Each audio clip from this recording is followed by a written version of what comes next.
Hey folks, Dune Wizard here. A lot of you seem to like where I hack basic fantasy to create superheroes.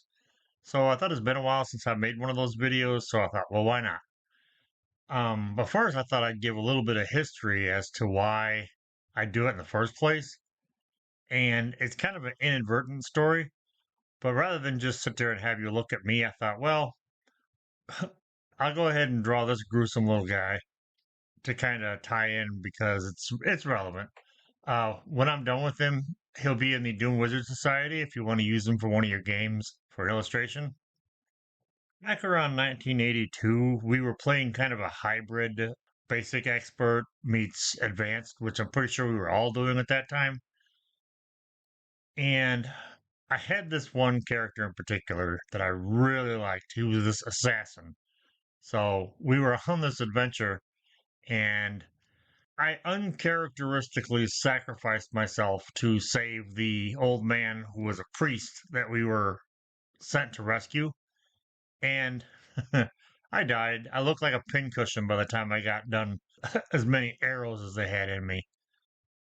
Well, the priest took pity on me and decided to try to reincarnate me. And when he did, I came back as a troll. Now, if you know anything about advanced D&D or even D&D in general, trolls are, well, they're monsters in the best sense of the word. And he let me play him as a PC. I pretty much lost all my assassin abilities because I was this like 7 foot tall monster. But I was really good in a fight. 3 attacks per round, and the ability to heal will do that to you. But I couldn't go in the town. I couldn't interact with anybody, and it got to be kind of a lowly existence. Well, eventually, I was on this mission, and we rescued this wizard who was being held captive by this dragon. He was making the wizard produce more and more gold for him, so he was kind of handy to have around. We rescued a lot of people back then. Anyway, he took pity on me after we rescued him and gave us all one wish. Well, without thinking too clearly, I basically said I wished I looked human again. And my wish was granted, but not only did I look like my old self, I retained pretty much all of my troll powers and weaknesses. I lost, D&D, trolls get three attacks, claw, claw, bite. I lost the bite and I lost the claw, but I still got 2 attacks with a weapon and a troll's amazing healing ability. Well, without realizing it before too long, I sort of accidentally created Wolverine because 2 attacks per round with a couple daggers, and he's kind of formidable. Once I realized what he was, I started kind of just tinkering around with some of the other characters, and I was a big Marvel fan, still am, and I just started playing around with the rules and seeing what I could come up with, and we created all kinds of characters. This was a couple years before we discovered villains and vigilantes, and that satisfied our superhero craving for quite a while. So, having said all that, today, using basic fantasy, I'm going to hack it and create everyone's favorite berserker, Wolverine. Now, mind you, this is the 1982 version of Wolverine. This is before everything goes haywire, and it's not a one-to-one comparison or a one-to-one model, but it's close enough that it gets the job done. Before anybody comes at me about making superheroes out of fantasy games and how there's plenty of superhero games, that's true, but I really do enjoy just hacking game systems to create other genres of game systems. I mean, that's how D&D got started to begin with, right? Okay, so without further ado, I'm going to hack Basic Fantasy 4th edition to create Wolverine. Okay, so again, I'm using 4th edition Basic Fantasy as a basis for creating Wolverine. You can find trolls on page 151 of the Basic Fantasy Core Rulebook.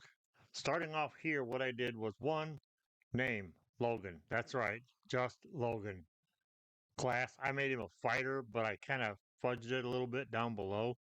We'll get to that.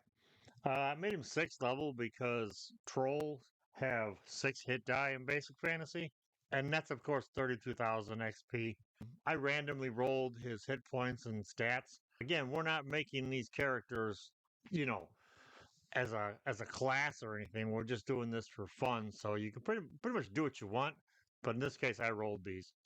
One of the things I liked the basic fantasy did was it eliminated race and it eliminated alignment because those two aspects of gaming have come under, deservedly so, come under a lot of scrutiny lately. And I like just the idea of, species instead of race. As for alignments, what I tend to do is I use a form of corruption, which everyone starts out with 10 corruption points, and every time you do something foul or heinous, I take one away. When you hit 0, you're beyond help, and you basically just become an evil NPC. Armor class 16. Now, the reason why I gave him armor class 16, he has his dex bonus, but in his weapons and equipment, the unstable molecules that make up his costume act as leather armor. I try to put this stuff in fantasy terms so that people can kind of understand them, and kind of shows where I get this information from. And I use the standard saving throws for a fighter. Backstory.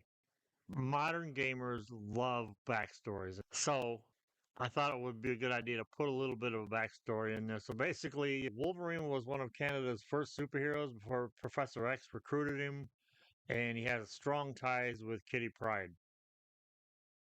Powers and abilities. I defaulted back to the troll damage. So his claws do 1d6 and they're retractable. I gave him immunity to mundane weapons. His claws and bones cannot be broken by mundane weapons. Now, here's the thing about Wolverine. Wolverine is extremely, at least in the comics, is extremely powerful. That wasn't the case back then. He almost died numerous times.